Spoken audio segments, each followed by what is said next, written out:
empezar por contarles de qué se trata la biodescodificación. Yo estudié con el Enric Corbera, es decir, que el fuerte es la bioneuroemoción.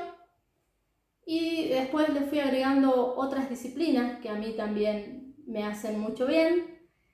Y bueno, empecé a atender, a hacer talleres, a dar formaciones. Y bueno, con todo lo que está sucediendo en estos tiempos, para algo la vida nos está preparando y nos está compartiendo todas estas herramientas que son tan maravillosas de autoconocimiento, de pensar en nosotros, de empezar a descubrirnos. Como que la vida nos llevó a estar muy en el afuera y no darnos cuenta que todas las soluciones están adentro. Y esto de empezar a querer encontrar cosas fuera de nosotros, respuestas, indagar. Todas las herramientas son muy útiles, la mayoría de las que están hoy en día, que conocemos, lo que cada uno va a resonar con aquello que mejor le vibre, pero si nosotros todo eso que hacemos no lo ponemos en práctica, no lo pasamos por el cuerpo, así escuchemos 1000 charlas o hagamos 1000 consultas, tiene que haber un compromiso de uno mismo de querer realmente cambiar. Y eso es lo más difícil. Porque uno dice, sí, quiero cambiar, pero a veces el cambio implica mucho compromiso, y lo que nos proponen estas disciplinas es dejar de ser quienes somos, o quienes creíamos ser, para realmente ser quienes somos. Y en ese dejar de ser quienes creíamos ser, es como que todas esas estructuras, esos valores y esas creencias, hay que empezarlos a cuestionar. Y a veces sentimos un poquito de vértigo y nos da un poquito de miedo, pero este es un miedo sano, no es ese miedo que no me permite avanzar. Es un miedo que tengo que permitir que me acompañe para trascender aquello que hasta ahora no he podido estar trascendiendo. Porque si me quedo en mi zona de confort, en este lugar en que, bueno, culpa de la afuera, yo no puedo hacer determinadas cosas, porque me pasó esto cuando era chica, porque me pasó esto otro, porque tuve estos padres, estos abuelos. No es el camino, porque no es como avanzamos. Sí nos sirve todo esto para aprender y darnos cuenta cuáles son nuestros mapas mentales. O sea, en qué fundamentamos cada comportamiento que tenemos. Esto nos ayuda a encontrar para qué hago lo que hago. Y eso es lo maravilloso, poder comprender para qué hago lo que hago. Porque hasta que no lo comprenda y no tome conciencia, es muy difícil que lo pueda cambiar. Porque son programas y que nos acompañan siempre. Y nos han acompañado y los hemos aprendido para la supervivencia. Es decir, que tampoco están mal. Pero esa fue supervivencia a lo mejor de nuestros ancestros o de nosotros en otras épocas de la vida. Y resulta que ahora nos cambia el escenario, pero seguimos utilizando los mismos programas. Entonces ya no podemos avanzar, porque es como cuando tenemos un sistema operativo que ya no funciona, la compu no funciona. Bueno, a nosotros nos pasa lo mismo. Cuando ya tenemos un programa que en vez de ayudarnos a crecer nos está limitando, tenemos que reverlo, observarlo y ver dónde hay que cambiar o si hay que sustituirlo por uno que nos sirva y nos sea más útil ahora. Bien, ahora les voy a compartir y les voy a contar un poco más de qué se trata esto de biodecodificar, bioneuroemoción, por qué hay tantos nombres. Les voy a compartir la pantalla para que vayan viendo. ¿Sí? ¿Ahí se ve? Sí. Perfecto. Bueno, biodescodificación neurobiológica, emocional, genealógica y cuántica, que es un nombre bastante largo, es un método que yo estoy desarrollando, ya que la bioneuroemoción es lo que yo estudié y en lo que me baso, pero es una marca registrada. Entonces nosotros estudiamos con Corbera, nos recibimos de acompañante, pero no podemos usar la marca puramente, decir que yo soy representante de bioneuroemoción. No lo soy, sino que lo que yo aprendí con ellos lo comparto y a su vez sumé otras disciplinas y otros conocimientos de otras holísticas, como por ejemplo los registros akáshicos, el enneagrama, la gemoterapia, las flores de Bach. Todo eso yo lo anexo en el momento que tengo que hacer una consulta. No es lo mismo hacer una consulta sin los registros abiertos que con los registros abiertos, los míos, no los del cliente. Yo a través de eso recibo más información que es volcada en la consulta y llega realmente la información que la persona necesita escuchar. Entonces todo eso yo he ido agregando a lo que aprendí a través de la bioneuroemoción, porque sentí que me faltaban más cosas y en el crecimiento me he ido encontrando con estas maravillosas disciplinas que todas colaboran y son complementarias. Al igual que la biodecodificación, es complementaria a cualquier terapia que estés haciendo o cualquier tratamiento que te indique el médico o que tengas que hacer para que tu vida esté bien. No tienes que dejar de hacer lo que estás haciendo hasta tanto te sientas que realmente estás sano. Esto lo que nos ayuda es realmente a sanar. ¿Cómo nace este método? Bueno, les empiezo comentando un poquito qué es la bioneuroemoción. La bioneuroemoción es este método humanista creado por el señor Enric Corbera, en el que él también aúna un montón de disciplinas intentando que sea científico, porque ya todo esto que antes era holístico y que no se podía comprobar, hoy en día sí se puede comprobar. Entonces su intención es que tenga un aval científico, por eso siempre él ha buscado ser respaldado por universidades. La Universidad de Rosario de acá de Argentina lo respaldó, por eso él venía a dar acá a Argentina los cursos, con los cuales fui bendecida. Poder hacer esos cursos que la vida me lo permitió. Uno a veces no sabe cómo llegar a ciertos lugares y cómo logra hacer ciertas cosas, y es porque, bueno, se ve que era para uno. Y también la Universidad de Torreón. Entonces con esto él quiere comprobar que más allá de todo esto, uno lo aplica en su vida y nos lleva a la sanación, de una manera holística. Hacernos ver que somos un ser íntegro, que no soy solo un cuerpo, sino que también soy un espíritu y que también esta biología responde a mis emociones y todo eso hace quién soy yo. Entonces poder integrar todo eso es lo que a mí me va a llevar a poder elegir amor, felicidad, en lugar de sufrimiento.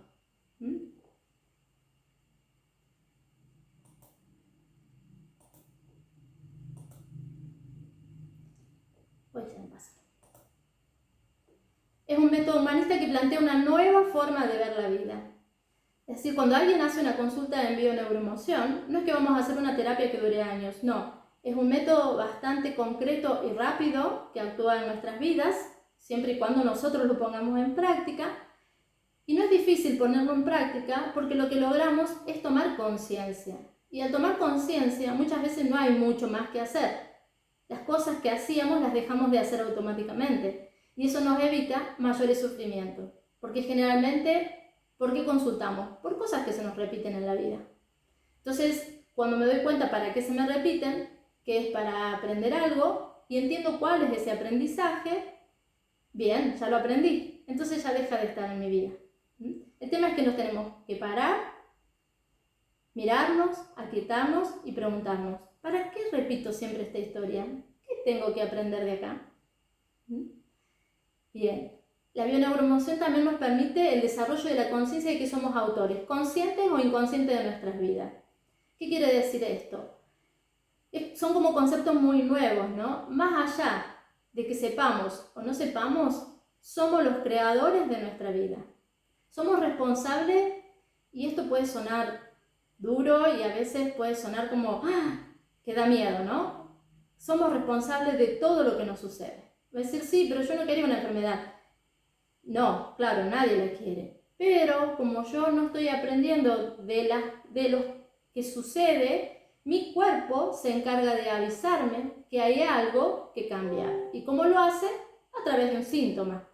Entonces me colabora. Si tengo un síntoma, que en la bio le llamamos síntoma, no enfermedad, porque si somos responsables y hemos traído esa enfermedad de alguna manera a nuestra vida, tenemos todo el poder de sanarla, de comprenderla y de llevarla adelante en caso que nuestro cuerpo ya, si hace mucho tiempo que sostiene esa enfermedad, a veces le cuesta un poco más recuperarse por la ley de entropía, ¿no? Todo tiende a tener un tiempo y bueno, si hace mucho tiempo que, por ejemplo, alguna función ya ha dejado de estar en mi cuerpo, puede que me cueste un poco más recuperarla.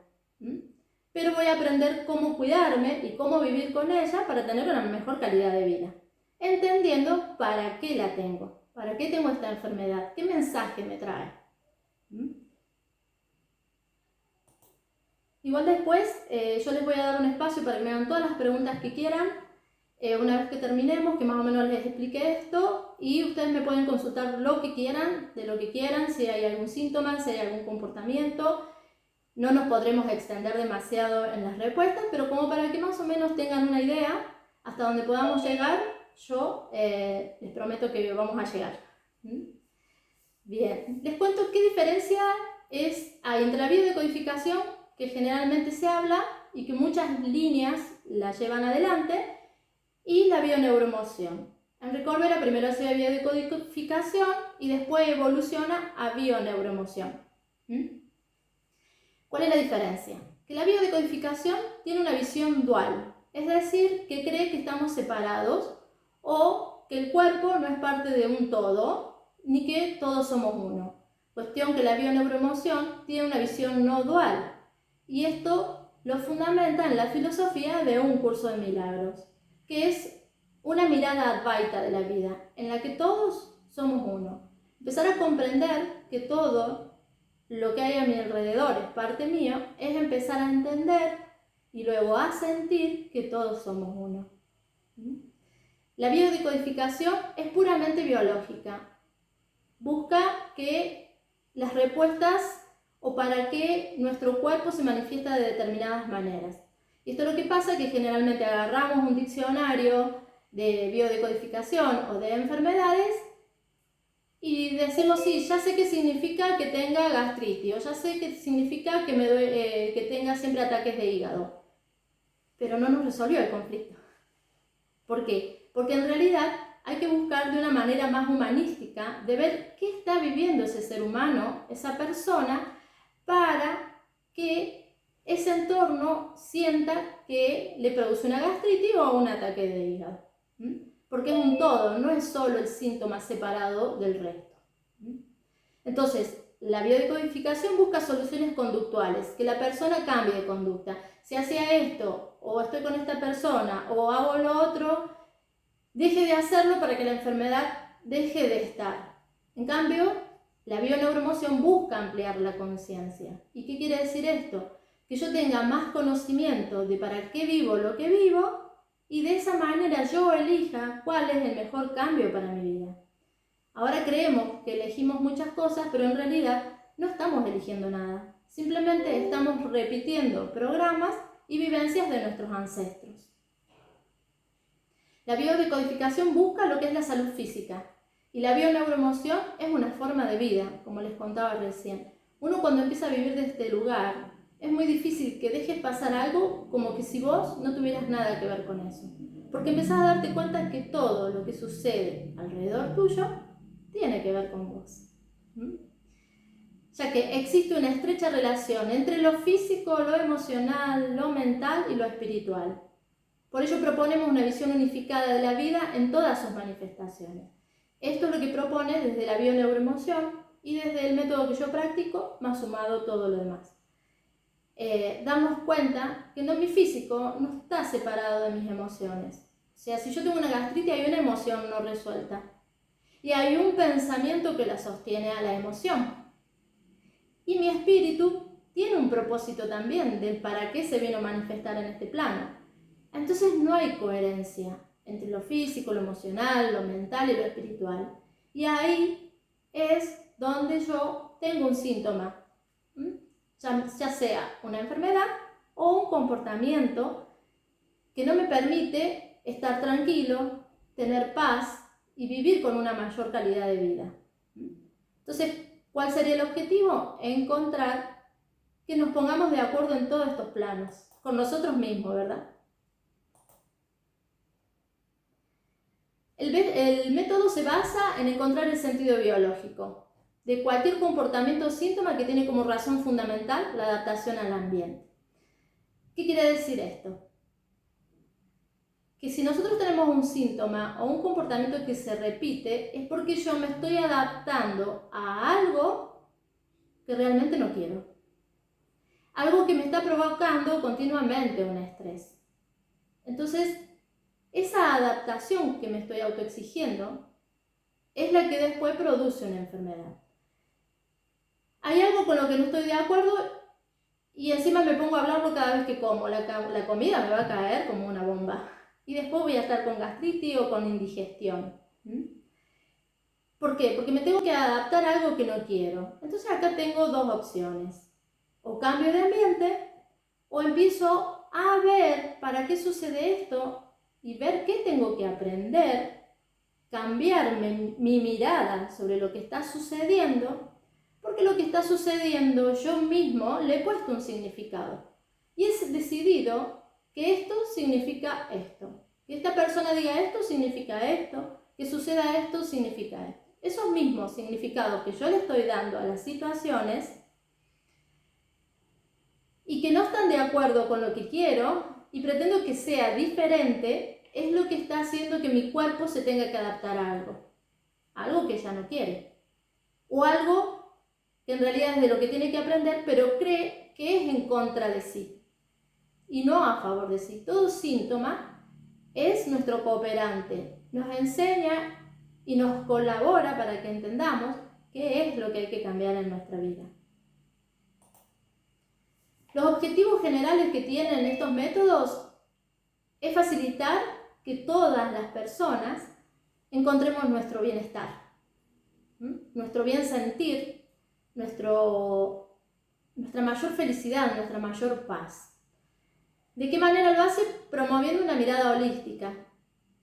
Esto dándome cuenta que yo estoy conectado con el resto y que tengo una mente que no es mi cerebro físico, sino que es una mente que va más allá de mi cerebro físico, que es la que me conecta con la mente superior, creadora de todo, con la inteligencia superior. Y estoy conectado a un cuerpo y a un entorno. Y es darnos cuenta de esto lo que pretenden estas disciplinas. E integrarse con diferentes ciencias del bienestar social y de la salud para conseguir que con estos tratamientos holísticos podamos complementar todos aquellos tratamientos de la medicina tradicional. Dejar de dar todo el poder al médico y creer que todo lo que el médico me diga o que el médico me dé es lo único que tengo para hacer. Y ser un paciente, solamente hago lo que me dicen.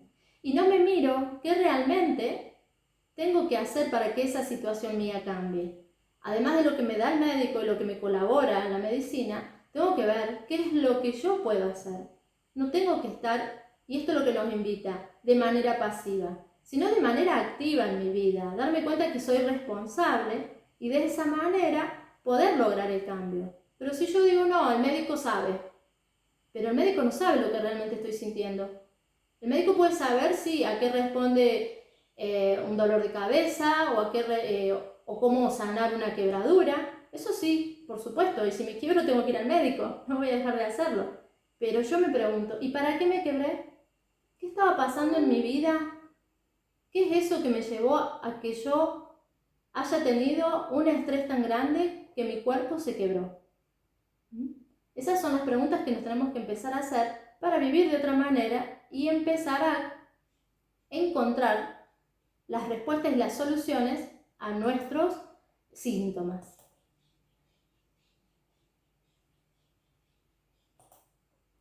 La coherencia emocional es el objetivo principal.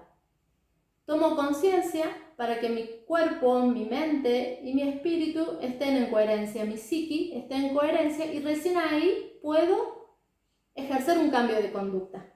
Que ya sea no enfermarme, estar sano o no seguir teniendo problemas de pareja o no seguir conectando con el dinero, que mayormente esos son los conflictos que tenemos los seres humanos, ¿no? Conflictos de relaciones, conflictos de pareja, conflictos laborales. Estoy eligiendo trabajos que nunca me gustan, pero alguna vez me pregunté qué me gustaba. Entonces, como no me gusta este trabajo, cambio de trabajo. Y después de un tiempo, en el otro trabajo tengo los mismos conflictos. Y nunca se nos ocurrió pensar que a lo mejor no son los trabajos, sino que soy yo el que tengo que cambiar mi manera de ver. o que quizás no estoy encontrando realmente qué me gusta hacer y sigo queriendo hacer cosas porque me han dicho que la seguridad está en un trabajo fijo. Entonces nunca pensé y realmente qué me gusta hacer, porque cuando haces lo que realmente te gusta hacer es muy difícil que tengas conflicto. ¿Por qué? Porque todos tenemos un don que tenemos que desarrollar y ponerlo al servicio de los demás. Y ahí es donde la vida se torna abundante. Es ahí donde yo, estando en conexión y entregando eso que vine a entregar, que generalmente tiene mucho que ver con mi propósito, es donde todo se vuelve como a mi favor y empieza todo a fluir tan bien en la vida que todo lo que yo necesite para sobrevivir, para estar bien y ser feliz, va a estar a mi alcance, nunca me va a faltar. De hecho, nunca nos ha faltado, la vida siempre nos sostiene, porque ella sabe mucho mejor que todos nosotros qué necesitamos cada uno. Pero nuestra mente nos hace una mala jugada y nos dice que no, que nosotros sabemos qué necesitamos y cómo lo necesitamos. Pero ese saber qué necesitamos y cómo lo necesitamos es muy limitado. ¿Por qué? Porque tenemos muy pocos modelos cercanos y tenemos muchos programas aprendidos de nuestros ancestros. Entonces, si yo dejo un poco que la vida me muestre, la vida me va a mostrar qué es lo que necesito para estar bien. Entonces, la coherencia emocional me permite tomar conciencia y cambiar la conducta, o la conducta también tiene que ver con una enfermedad, ¿no? ¿Para qué tengo la enfermedad que tengo? ¿Qué me impide hacer? Estas son las preguntas que debemos empezar a hacernos para encontrar respuestas. ¿Por qué mi psique, mi cerebro y mi órgano no están en coherencia? Comprendemos y entonces ahí sí podemos tomar las riendas de nuestra vida e incidir en nuestro bienestar emocional. Bueno, acá tengo una lista de todos los fundamentos que utilizan estas técnicas o metodologías, de todas las disciplinas, ¿no? Como la medicina germánica, que es la que nos dice que nos enfermamos porque hemos sufrido un shock biológico le llaman. ¿Y qué es un shock biológico? Es algo que a mí me tomó por sorpresa, no me lo esperaba y siento que me supera. Y entro en estrés. Cuando ese estrés se termina, porque lo resolví, ya sea para bien o para mal, es decir, lo resolví porque logré lo que quería o lo resolví porque me rendí y dije, bueno, ya está. Ahí recién se presenta el síntoma. Y ahí es donde el cuerpo necesita recuperarse de todo ese estrés que estuvo viviendo. Y a eso le llamamos enfermedad, y entonces ahí ya nos medicamos, pero si nos medicamos con medicamentos que no corresponden según la fase de la enfermedad, estamos alargando el tiempo en que dure el síntoma. La base de toda esta biodecodificación siempre son las leyes biológicas, las 5 leyes biológicas del Dr. Hammer. Ahí tenemos todo el conocimiento y al que le interese puede buscar. Hoy en día hay muchísima información de todo esto. ¿Cuáles son las fases de la enfermedad y en qué lugar estoy y cómo estoy? Cuando un problema se repite muchas veces, un conflicto se repite muchas veces, yo empiezo a hacer círculo en las fases esas de la enfermedad y por eso se vuelve una enfermedad crónica o un cáncer, porque he sostenido durante mucho tiempo el mismo conflicto. ¿Bien? Otras que las acompañan es la epigenética, la hipnosis ericksoniana, la programación neurolingüística, que nos ayuda a trabajar en nuestros mapas mentales para crear mapas que sean más generativos, porque como uno de los principios dice, el mapa no es el territorio. Esto que yo pienso de cómo son las cosas, en realidad no es en realidad lo que son, es como yo las veo. Cuando yo cambio mi mirada, voy a poder verlas de otra manera. ¿Dónde buscamos toda esa información? En la bio decimos que tenemos 3 archivos cerebrales donde buscar dónde se programaron esos conflictos o dónde empiezan a crearse esos programas. Uno de los archivos cerebrales es la resonancia familiar. Es decir, buscamos aquí todos los programas que se activan por supervivencia de nuestros ancestros. Acá utilizamos el árbol genealógico, que es la historia de los genes grabada, de toda la historia de nuestros ancestros grabadas en nuestros genes. Y la podemos ver claramente cuando armamos el árbol, que hoy en día lo hacemos por resonancia. Si tenemos las fechas, está perfecto, pero si no las hay, no implica que no puedas resolverlo. Porque por resonancia vemos qué vivieron nuestros ancestros con respecto a lo que nosotros sentimos hoy en día, que es nuestro conflicto, y cuáles son los recursos, porque en el mismo lugar donde está el conflicto está el recurso que tenemos para resolver esto que sentimos que tenemos. Por ejemplo, si yo tengo un conflicto de pareja, ¿cómo eran las relaciones de parejas en el clan? Eso es lo que tengo que ver y empezar a observar. ¿Estoy respondiendo de la misma manera? ¿Cómo se llevaban mamá y papá? ¿O los arquetipos, las personas que representaban esos arquetipos? ¿Qué situaciones hubo? ¿Cómo está mi relación con lo masculino y lo femenino? Y todo eso lo vamos a ver mediante las resonancias en el árbol familiar, en el árbol genealógico. Otro periodo en la vida en que buscamos en el proyecto sentido, que también se graban muchas emociones de todo lo que le sucedió a mamá. Y comienza 9 meses antes de nuestra concepción hasta los 3 años de edad. Todo lo que mamá haya vivido es todo lo que voy a guardar yo como recurso ante un peligro. Porque eso me va a mantener vivo. Esa es supervivencia de la especie. Y eso también es lo que guardo de mis ancestros. Pero ellos vivieron una situación, hoy en día es otra. ¿Pero qué pasa? Yo me sigo defendiendo de la misma manera como si realmente estuviera pasando otra cosa. Y el escenario cambió. Entonces mis creencias también tienen que cambiar. Y decirle, en el caso de los ancestros, esto es de ustedes, gracias por lo que me dieron y porque gracias a ustedes estoy acá, pero ahora yo tengo que hacer mi vida y voy a elegir cosas diferentes. Dejar de sostener esas lealtades familiares que son las que me llevan a tener estos conflictos, porque estoy eligiendo en función de ellos y no en función de lo que realmente quiero. En el proyecto sentido es todo lo que mamá haya vivido. Por ejemplo, si a mamá, cuando estuvo embarazada de mí, resulta que estaba sola, o que papá no la acompañaba, o que el clan de papá no le quería, o que su propio clan no aceptaba que estuviera embarazada, o de repente pierde un ser querido, o sufre una enfermedad, todo eso que mamá vivió desde su emocionalidad va a quedar grabada en mí. Y a veces voy a sentir cosas y voy a hacer cosas y no voy a saber por qué. Y porque en realidad es una emoción que no es mía, sino que fue de mamá.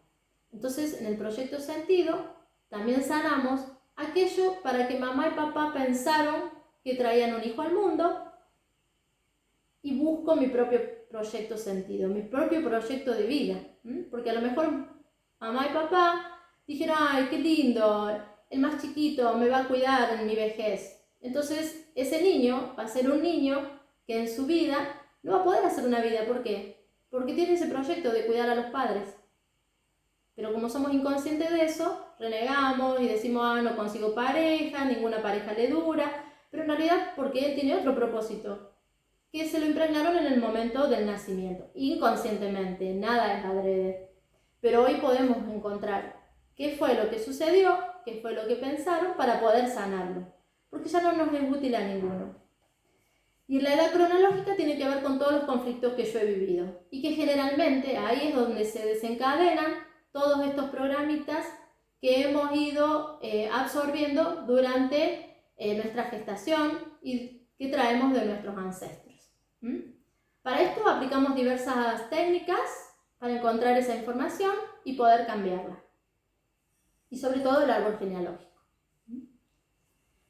¿Qué hay que cambiar para sanar? Sobre todo, nuestra manera de ver las cosas. Cuando yo cambio mi manera de ver las cosas, que es simplemente esto, darme cuenta que los otros no me hacen, sino que yo hago y que resuena con lo que hay alrededor y que aquello que sucede es justo lo que necesito para aprender algo. Y esta es cambiar la mirada. Dejar de ver que soy una víctima, dejar de ser la víctima para ser responsable de mi vida. Cuando yo me escudo en la víctima o soy el victimario, no hay solución posible. Eso me imposibilita totalmente un cambio. Pero cuando yo tomo responsabilidad y me doy cuenta que yo puedo crear la vida que quiero, este es un caminito, es el gran cambio que hay que hacer, entonces ahí sí puedo tomar partido de mi vida y empezar a ser consciente de qué quiero para mi vida. Y ese cambio viene de aprender a amarnos en toda situación, porque lo que no hemos aprendido es a amarnos. Porque a veces amarnos implica decirle que no al otro. Y estamos acostumbrados, o nos han dicho que decir que no para hacer lo que yo quiero y lo que a mí me gusta, eso es ser egoísta. Y en realidad ese es donde la vida se nos da vuelta. En creer que yo tengo que hacer todo lo que los demás quieren para ganarme su amor. ¿Y qué hago ahí? Me dejo de amar a mí mismo. ¿Por qué? Porque el otro dice, yo no tengo ganas de salir, pero el otro me dice, bueno, pero qué mal amigo que sos, y entonces salgo. Ahí se produce una incoherencia. Luego hay un sentirme mal. O salí y me enfrié y me enfermo, o salí y me hizo mal lo que comí. Así como en ese sencillo acto, en la mayoría de las cosas que voy haciendo en mi vida tienen mucho que ver en esto, de no poder decir que no para hacer lo que yo quiera, para hacer lo que yo siento que tengo que hacer, para responder a ese llamado de mi alma. Pero no porque mamá me necesita, porque papá me necesita, y entonces hago o mis amigos, o mi pareja, o mi trabajo. Entonces hago en función de los demás. Y eso me han dicho que es ser bueno. Que la gente buena hace todo eso. Que la gente honesta hace todo eso. Entonces empiezo a creer que yo soy el único pecador y el único malo. Y así me trato. Entonces nunca aprendí a amarme. Y amarme es primero sentir qué necesito, qué quiero, quién soy, y actuar en función de eso para así estar bien y no andar proyectando mis necesidades hacia afuera, que lo único que van a traer es dolor. No estarme ocupando de los demás porque me tengo que ocupar de mí. Cuando esté muy ocupado de mí, muy lleno de mí, me esté amando mucho, ahí puedo compartir con los demás ese amor inmenso que somos, porque tenemos mucho para extender. Pero primero tenemos que saber que lo somos. ¿Y cuántos de ustedes se levantan cada mañana diciéndose que se aman mucho? Que lo que hicieron, si no estuvo tan bien, mañana va a estar mejor. Y que eso fue lo que salió, y aceptándose cada día tal y cual como son. Con el color de pelo que tienen, con la nariz que tienen, con el cuerpo que tienen, todo eso. ¿Se están amando mucho? Bueno, esta es la idea. Aprender a amarnos tal y como somos, sin juicios. Acá es fundamental dejar de hacer juicios. El día que dejemos de hacer juicios va a ser el día del juicio final. Y entonces ahí vamos a comenzar a ser felices. Porque observen un poquito si todo aquello que no les causa angustia o malestar es porque hay un juicio detrás de eso. Cuando en todo lo que sucede es neutro y yo le doy el significado, yo hago el juicio con respecto a eso. Y como lo hice yo, soy el único que puede cambiar eso. Y dejar de hacer juicios. Y observar qué es lo que la vida me está mostrando. ¿Y cuándo hago un juicio? Hago un juicio, por ejemplo, cuando estoy opinando, antes que el otro termine de hablar.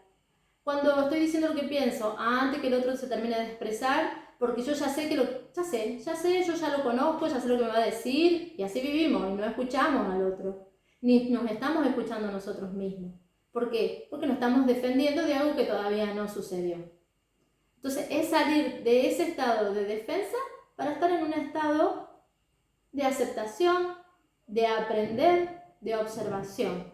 Y entonces ahí empiezo a amarme, en todo momento, y fluyo con la vida. Y empiezo a poner en acción ese amor que soy. Este año he incursionado también en las constelaciones familiares, así que como que he absorbido bastante de ellas. Y hay una frase que a mí es la que más me impacta, ¿no? Y que dices, esta fuerza del amor que es el asentir. Sí a todo como es y sí a todos como son. Cuando yo tengo este asentir, sí a todo como es y a todos como son, y a mí mismo como soy, es cuando empiezo yo a poder vibrar en felicidad. En ese estado de felicidad, porque la felicidad no está afuera, no está en lo que me vaya a comprar, no está en lo que vaya a tener ni en lo que vaya a conseguir. y mucho menos sostener todo aquello que me costó tanto lograr. ¿Por qué? Porque ahí no está la felicidad, porque ahí estamos en el tener. Y en realidad para estar felices tenemos que estar en el ser. Ese estado de ser es un estado de absoluta felicidad, bienestar y fluidez con la vida. Y es cuando encontramos todas estas coherencias, mente, cuerpo y espíritu. Bien. Bueno, esto sería más o menos el sembradito que les quería hacer para que ustedes ahora puedan, si quieren por chat o si quieren personalmente, preguntarme si tienen alguna duda, alguna consulta o quieren ampliar algo de todo lo que estuve hablando. Y bueno, que sean partes, ¿no? Claudia, hermoso. Bien. No quiero extenderme mucho más porque empiezo con toda esta filosofía que me encanta de sanación, pero me gustaría ir viendo cómo van ustedes, qué han entendido, qué más les gustaría saber.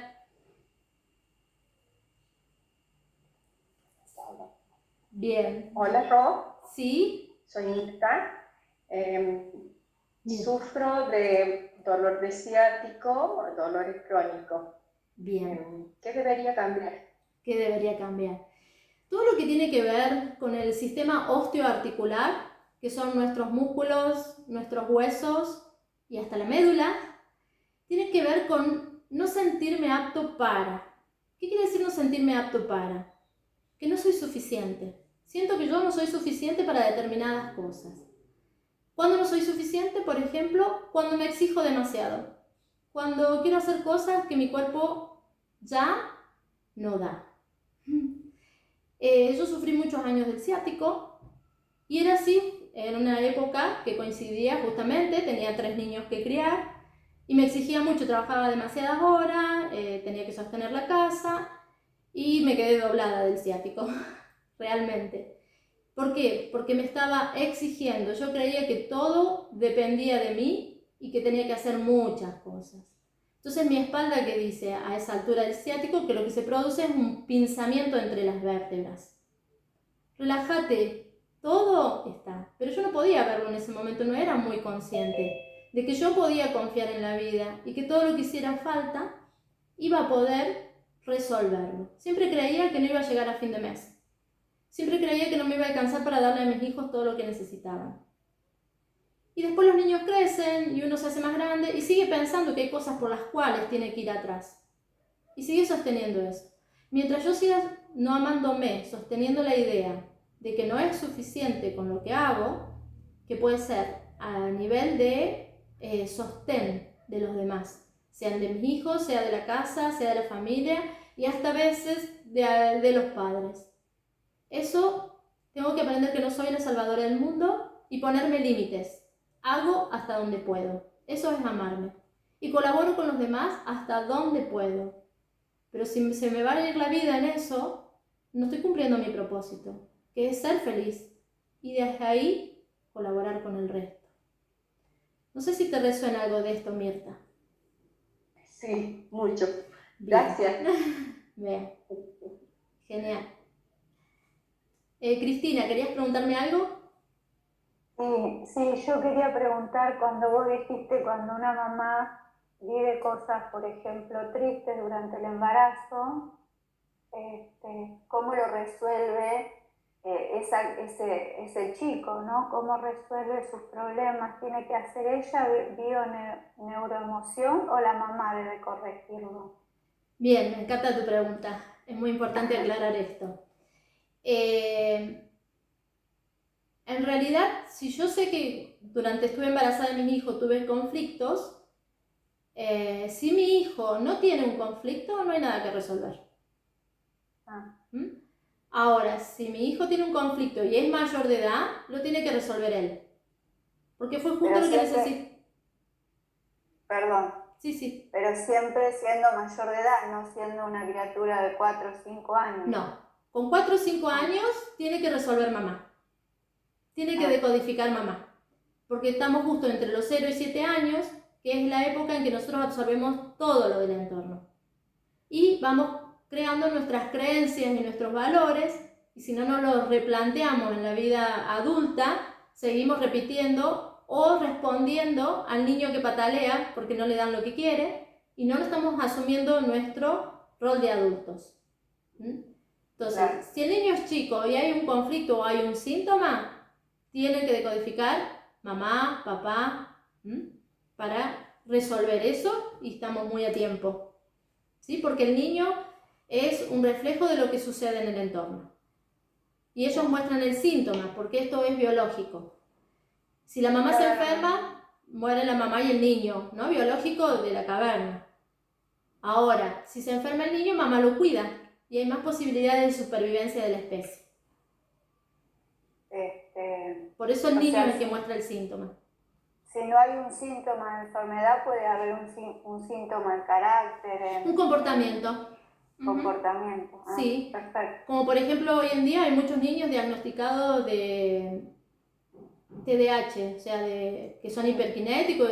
No, es simplemente que hay un desorden en el entorno en el que está viviendo. Muchísimas gracias. Bueno, Muchas gracias. gracias a vos. Génesis, veo que me estás levantando la mano. Hola. Hola.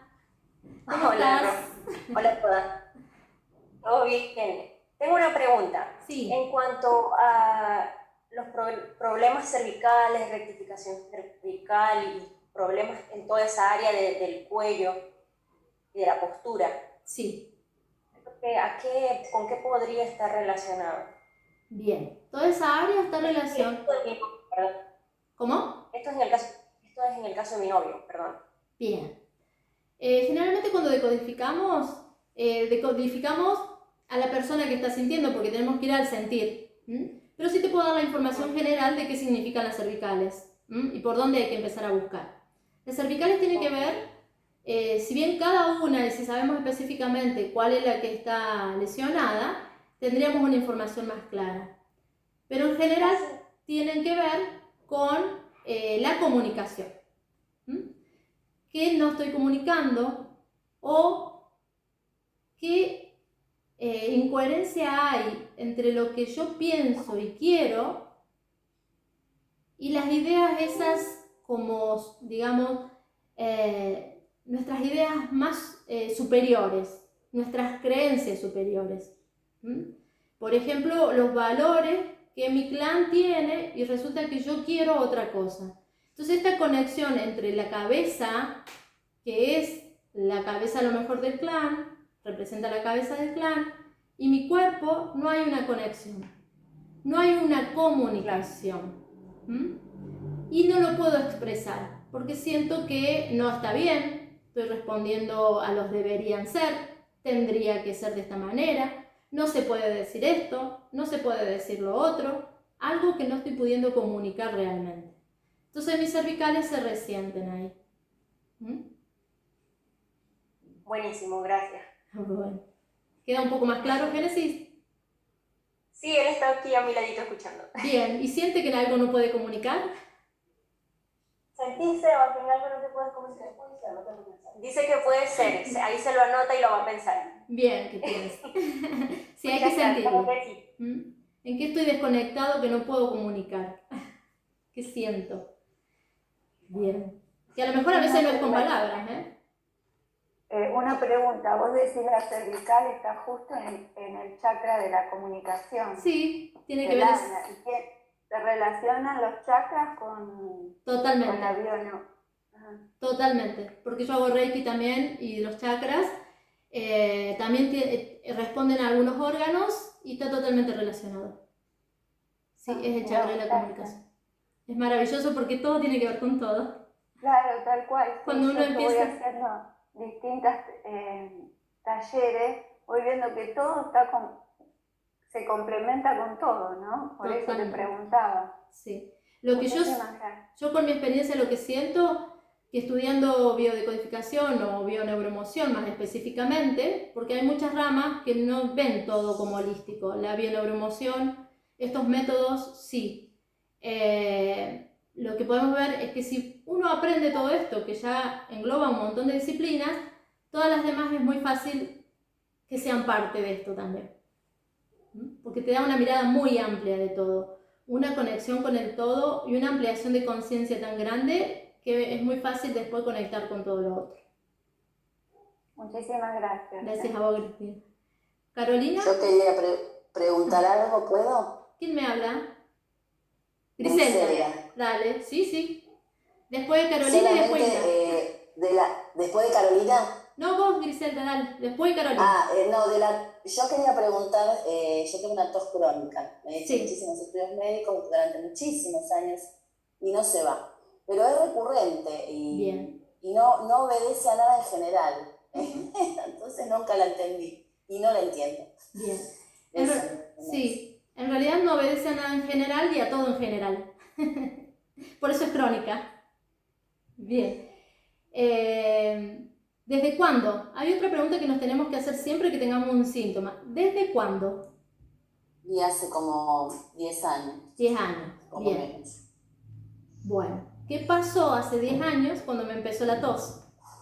¿Qué situación viví? Yo lo relaciono con el cáncer de mama que tuvo mi mamá, pero que se puso bien después. O sea, se solucionó eso. Bien, pero lo que no se solucionó es tu resentir quizás.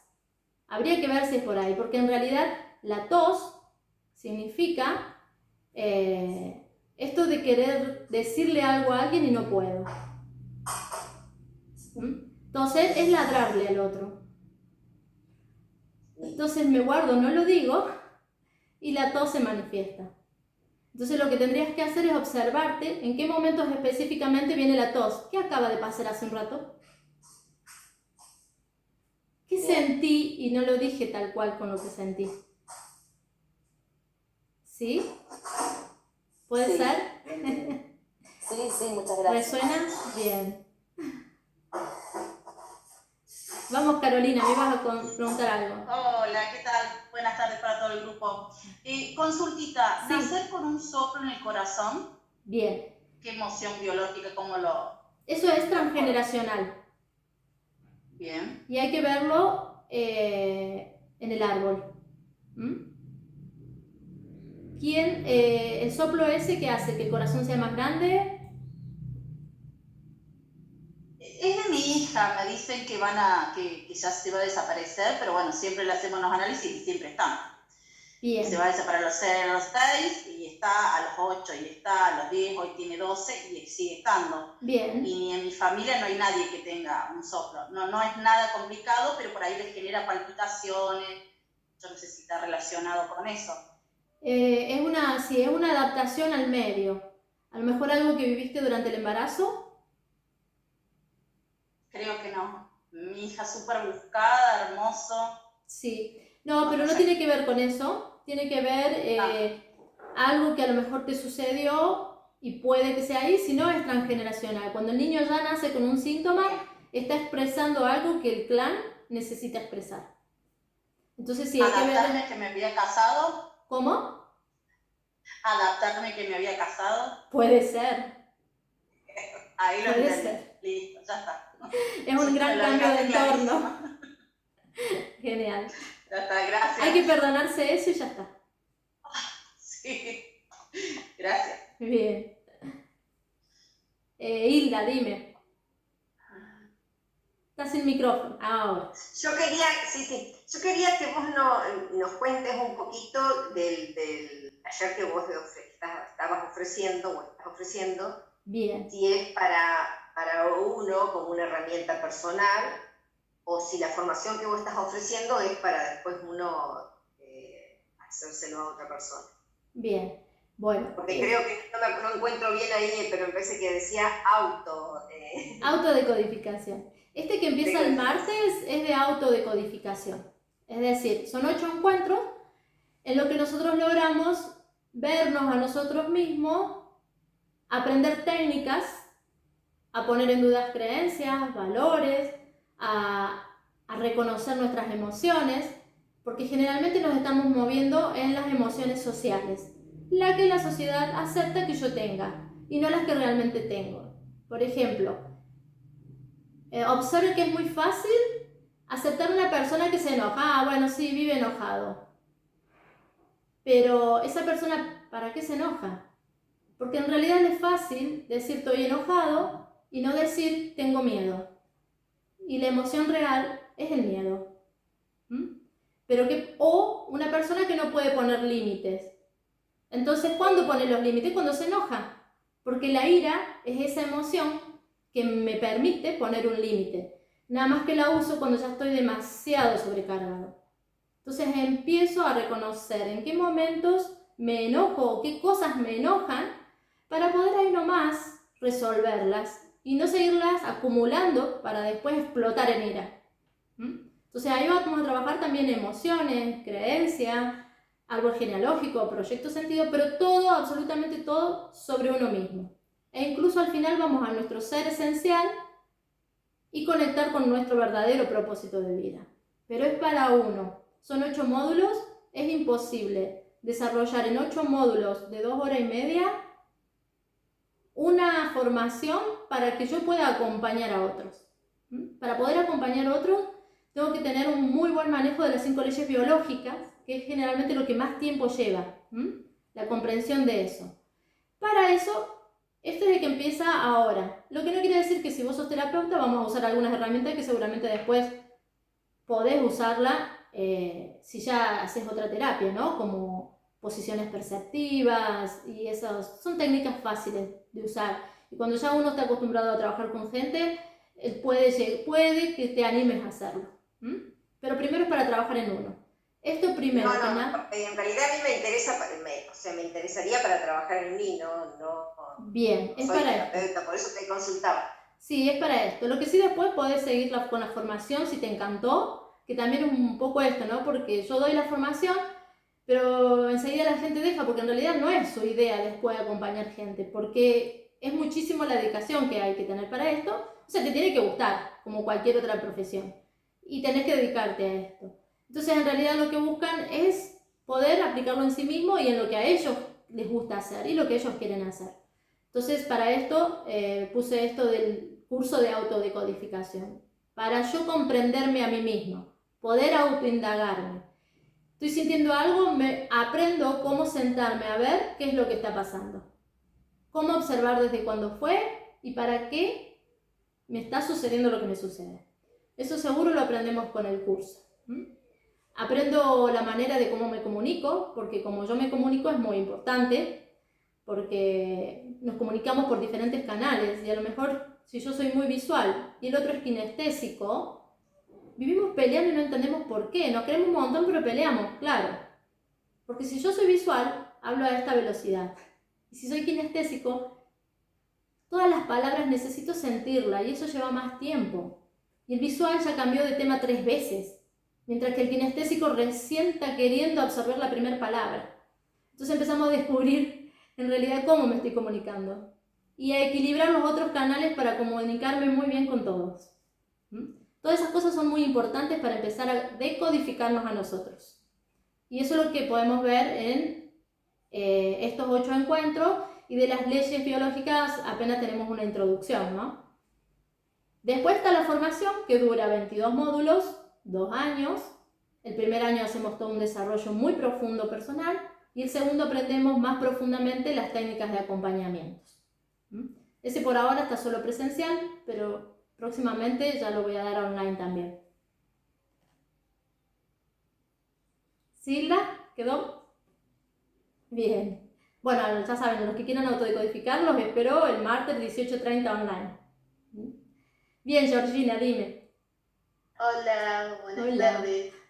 Yo soy Tati, soy hermana de Georgina. Ah, bien. Estaba escuchando un poco la clase y quería saber si yo podía encontrar un propósito de vida o cómo podría hacer yo para elegir mi carrera. Terminé este año mi carrera y estoy ahí intentando elegir. Terminé el secundario el año y como que no puedo elegir. ¿Usted qué consejos me daría? Bien. ¿Qué edad tenés, Georgina? Yo y Tati 18. Y Tati, perdón. Yo le digo. Bien. Bueno, es ese conflicto que viven los de tu edad, ¿no? Porque hemos hecho una primaria y una secundaria y nunca nos enseñaron a conocernos, a sentir qué queremos. No hemos podido escuchar estos llamados del alma, ¿no? Y sí, a través de una decodificación podés encontrar qué te gusta hacer y qué quieres hacer. Porque si no, generalmente, ¿qué hacemos? Estudiamos algo que nos dicen que es bueno para nosotros, pero que no nos estamos sintiendo. Hice un test, me dijeron que soy buena para las matemáticas, voy a estudiar ingeniería. O me dijeron que soy buena para resolver conflictos, me voy de abogada. Pero en realidad tenés que conectar con aquello que más te guste hacer en la vida. Desde chiquita, ¿qué es lo que más te gustaba hacer? Y de chiquita, no sé, a mí me gustaban varias cosas, no sé, a mí siempre me gustó estudiar, pero como que siempre me cerré como que diciendo voy a ser veterinaria y hasta el final que hasta ahora estoy por inscribirme y no sé qué paso dar para al final ya decidir y decirme, bueno, me voy por veterinaria. Bien, bueno, podríamos ver a través de una consulta qué implica para mí trabajar con animales.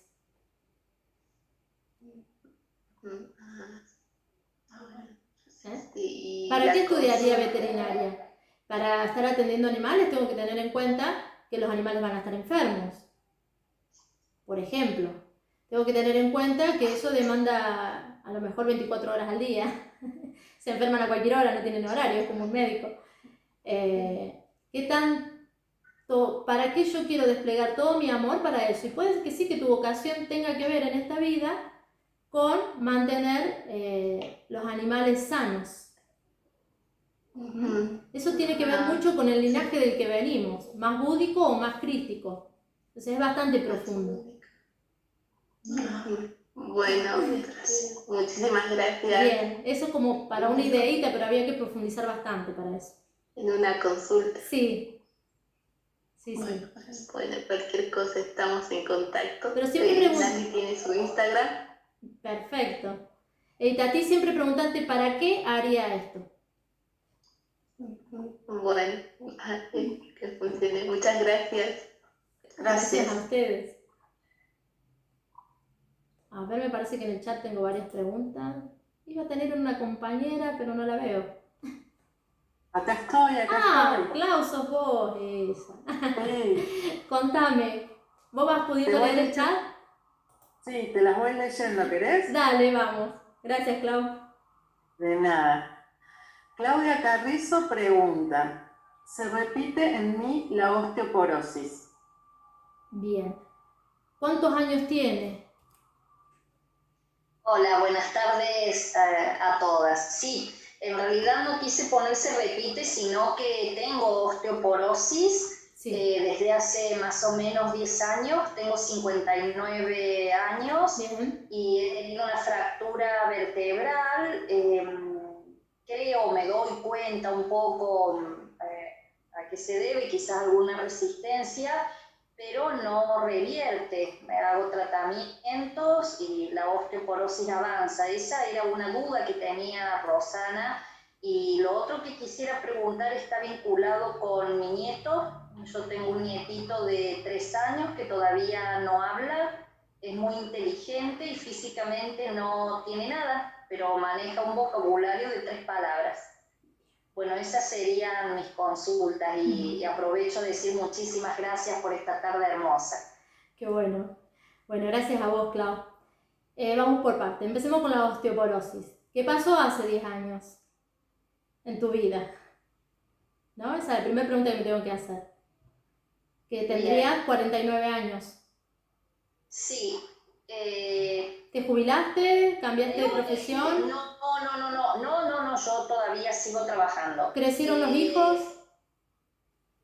Sí, yo he sido una mamá muy joven, a los 19 años tuve mi primer hijo. Lo que ocurrió hace 10 años o casi 11 fue la menopausia. Bien. Tuve una menopausia prematura, o por lo menos eso es lo que me dijeron, pero no lo asocio con alguna otra así cuestión, más que eso, biológicamente lo que me ocurrió. Sí, y tiene que ver con eso, porque todo es biológico y todo es una creencia. Tiene que haber habido, la respuesta es bastante como personal, ¿no? Pero ¿te animás? Te la doy. Sí. Bien, porque en general a todos nos pasa. A veces nos cuesta, y yo les agradezco muchísimo que puedan hacerlo así cuando hay tanta gente, porque a veces creemos que solo nos pasa a nosotros, y en realidad, si alguien preguntó, es porque hay varios que tienen el mismo conflicto, todo resuena. Y las mujeres muchas... Perdón, por eso me animé justamente a preguntar, porque la mayoría somos mujeres y porque creo que este encuentro no es fortuito y que por algo estamos todas, y quizás le pueda servir a alguien más. No me avergüenza para nada, reconozco que es algo que tengo que curarlo yo, porque lo he provocado yo, eso lo tengo muy claro. Bien. Y bueno, no estoy encontrando el cómo, digamos. Por eso me animé y no tengo ningún problema que me des la respuesta. Genial. Porque aparte nos pasa a todas, es biológico. Claro. Bien. Tanto la menarca como la menopausia son conflictos de shock biológico y tienen que ver con relaciones de pareja. Entonces, ¿esto qué tiene que ver? Con un proyecto de vida que dejo de tener. Dejo de ser mujer que puede tener hijos, o sea, es como que tenemos este concepto y en realidad ya no podemos procrear. Que a veces tenemos como, y sobre todo antes, traemos muchas creencias de nuestras ancestras y ellas vivían con esto de que si no se casaban y no tenían hijos no servían, así de fuerte. Hoy en día sabemos que no es así conscientemente, pero inconscientemente muchas veces sigue jugando esa creencia. Entonces, ¿qué pasa? Me agarra la menopausia y siento que algo en mi vida se acabó. Entonces, ¿cómo resuelvo esto de la osteoporosis? ¿Para qué mi cuerpo manifiesta osteoporosis? Es cuando hay falta de proyectos en la vida. Porque los huesos es todo lo que me mantiene la estructura mía. Entonces, si yo no tengo un proyecto, no le digo a mi cuerpo que quiero hacer cosas, mi cuerpo deja de generar hueso, porque el hueso es para mantenerme firme y erguido. Entonces, el hueso, ¿qué hace? Empieza a no reproducirse. ¿Sí? Empieza a no seguir generándose y se produce esto de la osteoporosis. Entonces, ¿cuál es la mejor manera de, a lo mejor no sé si se puede revertir porque ya hace bastante tiempo, pero de que sí mejore mucho, es buscando un proyecto de vida que yo quiera, de algo que realmente me guste? ¿Cómo te resuena esto, Clau? Sí. Sí, en parte me parece que sí, puede estar relacionado, o quizás los proyectos que tengo no me terminan de gustar tanto, quizás. Exacto. Sí, muchísimas gracias. Dejar los proyectos que no te gustan y empezar a hacer proyectos que sí te gusten. Sí, claro. Y tu cuerpo va a responder y va a empezar a generar hueso de nuevo. Bien, muchas gracias. Y con respecto a... Ahí vamos. Al niño. Bien. Si hay un niño de 3 años que no habla, es porque en el entorno hay un conflicto de comunicación. ¿Para qué ese niño no comunica? ¿Cómo es la comunicación entre mamá y papá? O en el entorno que mamá vive. Porque 3 años todavía estoy en la emocionalidad de mamá. Claro. Entonces ahí tiene que decodificar mamá. Bien. Y resolver estos conflictos de comunicación. Que hay, o sea, decimos conflicto de comunicación. Es increíble la cantidad de conflictos que hay. No crean que es no hablo nomás, no. Hay muchas cuestiones que tienen que ver con la comunicación. Y a veces nuestro cuerpo habla mucho más que nuestras palabras. Muchas gracias, Rosana. Bueno, bien, Clau. Gracias a vos. Una consulta más. Dale, Clau. Laura pregunta, ella quiere saber el motivo de la caída de pelo, ya que cada vez se pone peor. Bien. Bueno, preguntarse desde cuándo y qué pasó relacionado con la cabeza de familia.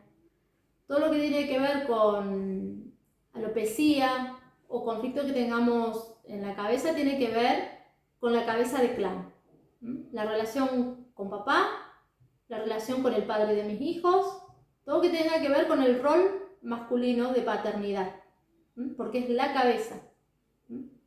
Entonces, si a mí se me cae el pelo es porque no estoy teniendo una buena relación con alguno de esos roles, o con mi papá, o porque todavía sigo haciendo las cosas que de chiquita me pedían que hiciera y estoy respondiendo mucho a lo que ellos desean y no a lo que yo deseo, o estoy con conflictos con el padre de mis hijos, en el caso de que tengamos hijos, ¿no? Con eso tiene que ver la alopecia o caída del cabello, que sea en exceso, ¿no?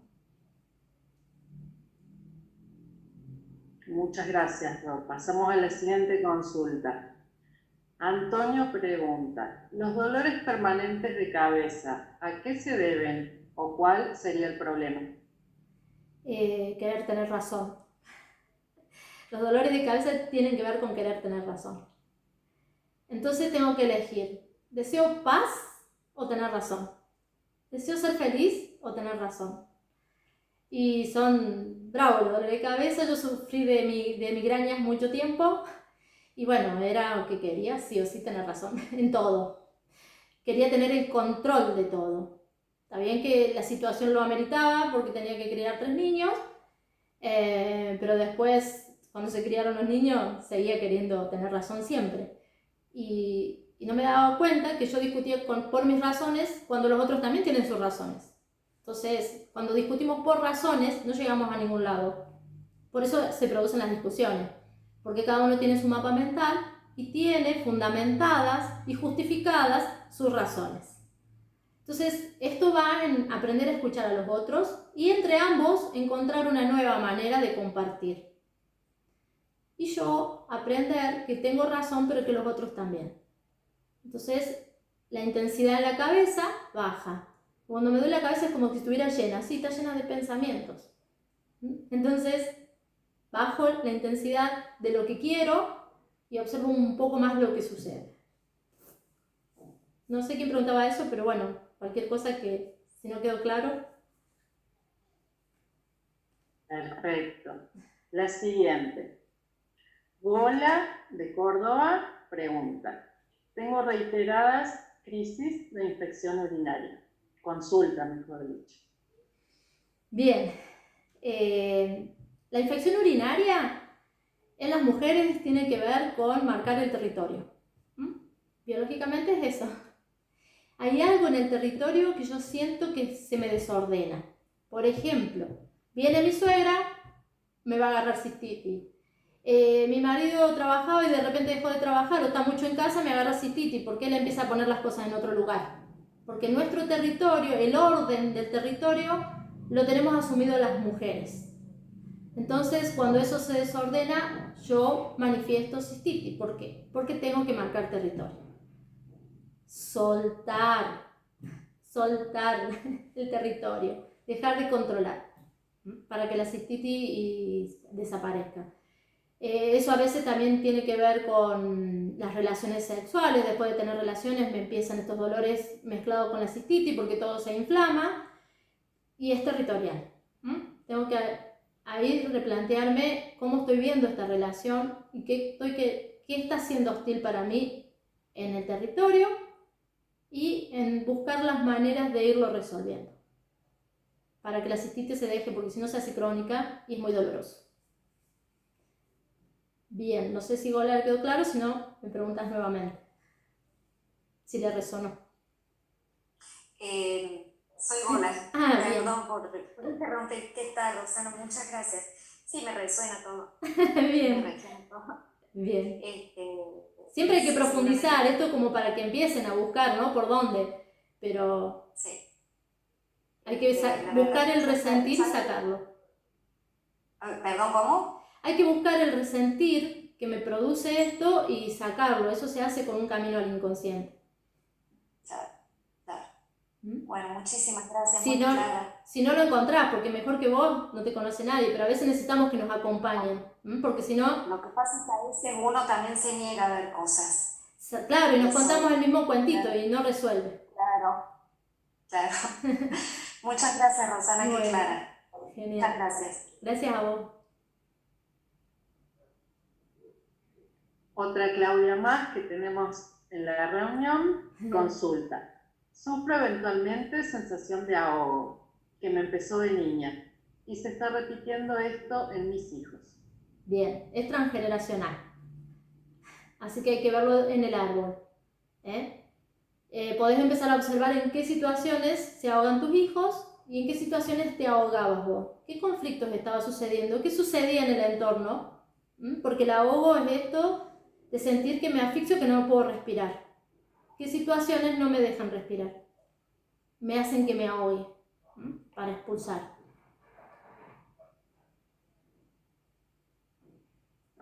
Pasamos a la siguiente, ¿no? Sí, claro. Eso hay que verlo es muy particular.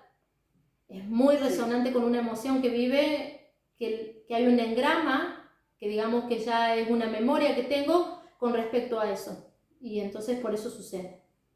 Y los hijos aprenden lo mismo. Heredamos eso, cómo sobrevivir al entorno. Entonces cuando pasan situaciones parecidas, hago lo mismo que hacían mis ancestros.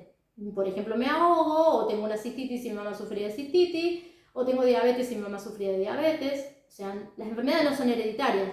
Las que se heredan son las emociones y la manera de gestionarlas. Así que vamos con la que sigue, si no hay más nada en eso. Hola. Sí. Sí, soy la que hizo la consulta sobre los ahogos. Ah, bien, ahí veo levantando la manita. Sí, perdón. ¿Cómo sería por el tema de... Vos me decís que lo busque en el árbol? Hay que buscarlo en el árbol genealógico. Ajá. O sea, primero andate ¿Cómo hago para buscarlo? Primero tenés que ir a tu infancia y sentir qué sentías en el momento que te ahogabas. Sabes que no tengo muchos recuerdos de mi infancia, o sea, es como que algunas cosas deben estar o bloqueadas o algo porque no recuerdo mucho de mi infancia. Sí me acuerdo que me agarraban estos ataques donde mi mamá me paraba cerca de una puerta para tomar aire. Pero no te sabría decir ni la edad en la que empezó, y si habían conflictos alrededor en mi casa. En general no, por lo menos dentro de mi casa, que yo recuerde, porque mis papás nunca peleaban, por ejemplo. Nunca discutían. Bien, ese es el problema. Nunca decían las cosas hasta que se sentían asfixiados. No te escuché porque se cortó. Ah, bien. Ese es el conflicto quizás. Al no decir las cosas, me asfixian las cosas, porque no las estoy pudiendo hablar. No las estoy pudiendo poner sobre la mesa. Ajá. O sea, a veces no pelear parece que no fuera un conflicto, pero es. Porque hay algo que me asfixia. Si vos, ahora que me decís claramente que el ahogo es la falta de aire, es porque hay algo que asfixia en el entorno y no lo estoy pudiendo expresar. Ok. ¿Mamá era sobreprotectora? No. Bien. No era sobreprotectora. Bien, entonces... No que yo recuerde. Demasiada libertad por ahí sí nos daban. Digamos, en mi familia somos mis hermanos por ahí de medirnos un poco más con la libertad que nos daban. Bueno, ves, habría que buscar ahí. Claro. ¿Para qué me mido en la libertad? Sí. Claro. ¿Qué hago con tanta libertad? Sí, es verdad. Sí. Porque no me decían el horario que tenía que entrar a mi casa, por ejemplo, pero si yo decía, bueno, a tal hora me tengo que entrar, yo me ponía límites, y siempre fui así, yo me pongo los límites. Bien. Bien. ¿Y sentís que está relacionado con sentirte ahogada? Pensándolo puede tener que ver con eso, quizás. Sí, porque nuestro inconsciente hace unas relaciones que por eso es tan subjetiva y tan personal siempre una decodificación, porque tiene que resonarle al otro. No es lo que dice el diccionario, sino qué me resuena a mí. Y asfixia puede ser una madre sobreprotectora o una madre que da demasiada libertad, porque ¿qué hago con tanto aire? Estoy tomando más aire del que puedo. Un niño necesita unos límites, necesita saber. Depende de la edad, es muy difícil ponerte los límites solo. Así que sí, puede ser por ahí, pero habría que ir bien al resentir. Bueno. Y ver qué se repite de esa situación a la que ahora viven tus hijos. Porque como madre quizás repetís las mismas acciones que hacía mamá, porque es lo que aprendemos. Ajá. Y a lo mejor ahí es donde hay que hacer el cambio. Puede ser. tenés razón. Ok, Bien, gracias, Clau. muchas Gracias a vos por compartir. Vamos con otra, Clau. Vamos con la siguiente. Liz nos escribe y dice, tengo síndrome de Sjögren. Creo que se pronuncia así. Sí. Con artritis reumatoide. Tengo 52 años. Síndrome de Sjögren es sequedad de boca y ojos. Y ojos, sí. Eso sí. aclara ella. Y eso mismo, ese síndrome es el que hace que se produzca la artritis o la artrosis, la sequedad en los músculos. Y tiene que ver, tendríamos que ver qué emocionalidad acompaña eso. Ya un síndrome es como dentro de la Hammer, son constelaciones de Hammer, no las constelaciones familiares, sino constelaciones porque hay como dos conflictos activos en el cerebro, hay dos focos de Hammer activos. Entonces hay dos conflictos territoriales activos y por eso se produce el síndrome. Ahora, lo que habría que ver, preguntarte, Liz, es desde cuándo sucede esto y qué sucedió en mi vida en ese momento que me lleva a no generar la humedad que necesito en mi cuerpo. Y la humedad tiene mucho que ver con las emociones, el agua y con las relaciones con mamá. Somos 80% agua y no estoy generando la humedad que mi cuerpo necesita. Y si se relaciona con una artritis, hay que también empezar a trabajar un poco más en la flexibilidad de las ideas, que seguramente ya tiene que ver con ideas muy fuertes que recibimos de padres autoritarios o de creencias de cosas que deben y no deben ser. Entonces yo no soy flexible cuando los demás hacen cosas que no estoy de acuerdo. O los demás no están siendo flexibles conmigo cuando hago cosas que ellos no están de acuerdo. Y eso me hace sentir, por ejemplo, culpable. Entonces empiezo con estas síntomas de rigidez en los huesos. No sentirme apto para el entorno. Como hablábamos al principio de alguien que preguntó de la ciática. No sé si le resonará a Liz. Acá estás, Liz. Te veo. ¿Te resuena algo? Sí, totalmente. Bien. Te quería preguntar, Rosana, si sobre esto vamos a continuar trabajando en el curso de 8 encuentros. Sí, Liz. Vas a ir pudiendo trabajar este síntoma con cada uno de los encuentros. Es un proceso que vas a ir haciendo para poder resolver esto. Porque vos ya estás inscrita, ¿verdad? Sí. Gracias, gracias. Bueno, entonces nos seguimos encontrando.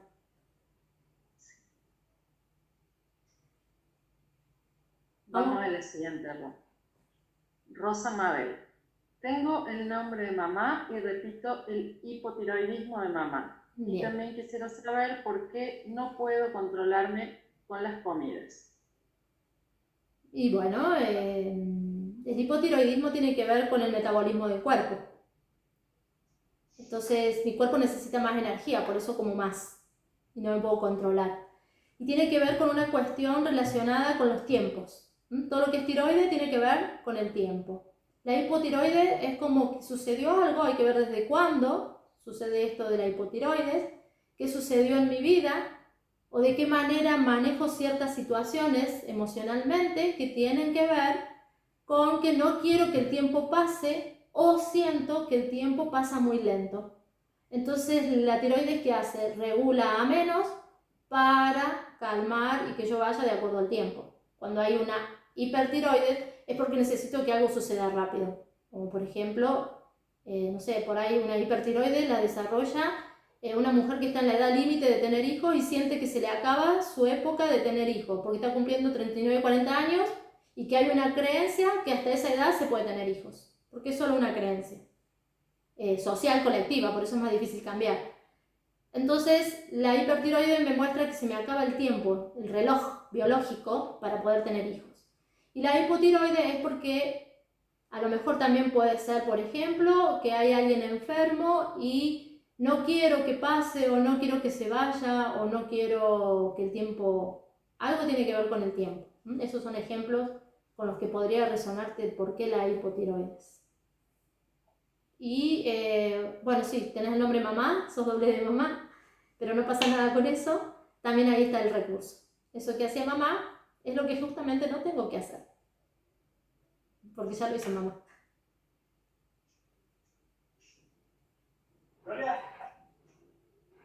Bien, vamos con la que seguimos, Clau. Cualquier cosa que Rosa me Seguimos. cuente. Creo que también Rosa está para el taller. Bien.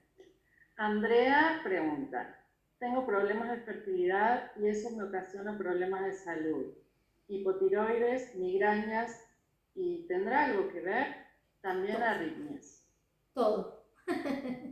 Todos los síntomas se relacionan porque son de territorio y tienen que ver con esto de la fertilidad. El tema de fertilidad hay que verlo también en el árbol. ¿Para qué tengo un programa de no traer niños al mundo? ¿Qué pasaba con los niños del clan? Podemos empezar por ahí. La hipotiroides, bueno, recién di el ejemplo, que suele suceder cuando el tema de esto del reloj biológico, que no puedo ser mamá, y la arritmia tiene que ver con los ritmos sexuales, que seguramente cuando uno está en un tratamiento de fertilidad o quiere tener un hijo, son muy importantes. A veces mis ritmos no son los mismos que los de mi pareja. Entonces amarme mucho, respetarme y ver para qué no tener hijos. Y después recién decidir si quiero seguir con tratamientos o no. Sanar ese programa. ¿Continuamos? Continuamos. Isabel nos dice, tengo artritis y artrosis de rodillas. Andrea dice gracias. Perdón. No, perdón, que Andrea dice gracias, parece que está bien con eso. Por ahora. Bien, comienza de nuevo. Sí, perdón. Tengo artritis y artrosis de rodillas, operada de rodilla derecha y con dolores permanentes hace 10 años. Mi abuela lo tenía y mi madre también. Incluso tuvo prótesis en ambas rodillas. Bien. Las rodillas tienen que ver con sentirme obligado a. No soy suficiente y tengo que doblegarme ante algo, una idea, una creencia o específicamente una persona, a alguien o a algo que ya no quiero hacer en mi vida. Por ejemplo, no quiero trabajar más acá, pero siento que no hay otra manera de sobrevivir que con este trabajo y me siento obligada, entonces me arrodillo ante eso y me duele la rodilla. Y eso produce la rigidez y el dolor, con la artritis y artrosis y todo lo que acompaña. Entonces empiezo a flexibilizar las ideas en la vida y asumir, y si no cambiar, animarme a hacer el cambio que necesito para que mis rodillas no sigan sufriendo.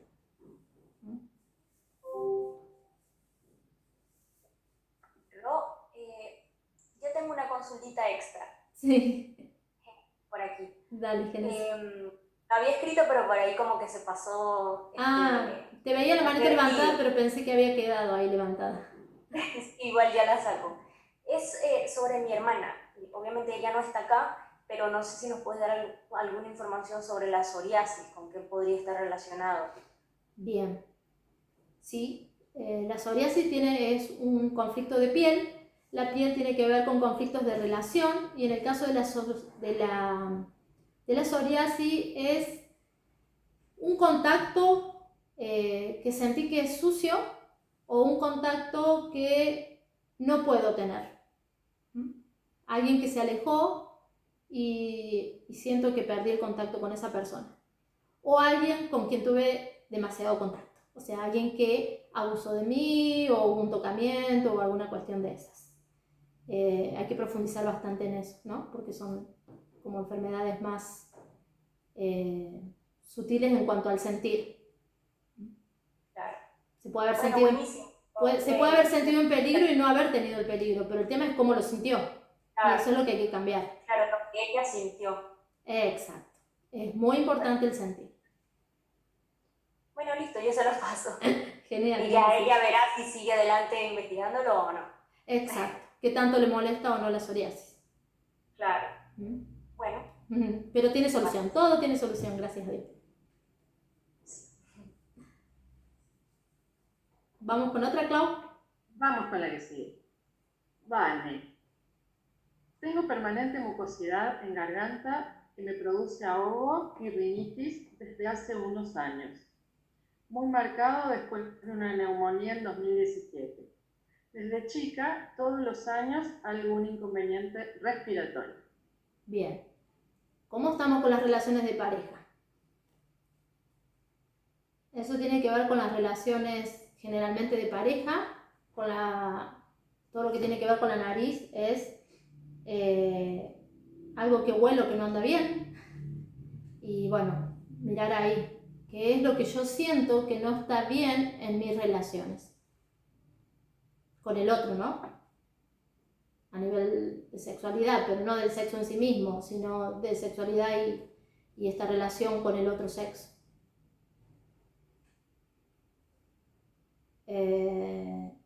¿Algo más preguntaba ella, Vanessa? La rinitis, bueno, y la mucosidad tiene que ver con esto, el continuo estrés y el movimiento de la mucosa, ¿no? ¿Qué pasa? ¿Cuándo hay mucosa? Cuando yo estoy saliendo de un estrés. Entonces, por ejemplo, tengo el conflicto, estoy en estrés. Resuelvo el conflicto, me arreglo, por ejemplo, si es de pareja, me arreglo con mi pareja, anda todo bien. Cuando ande todo bien con mi pareja, ahí me va a venir que mi cuerpo va a exudar todo eso que creó en el momento del estrés.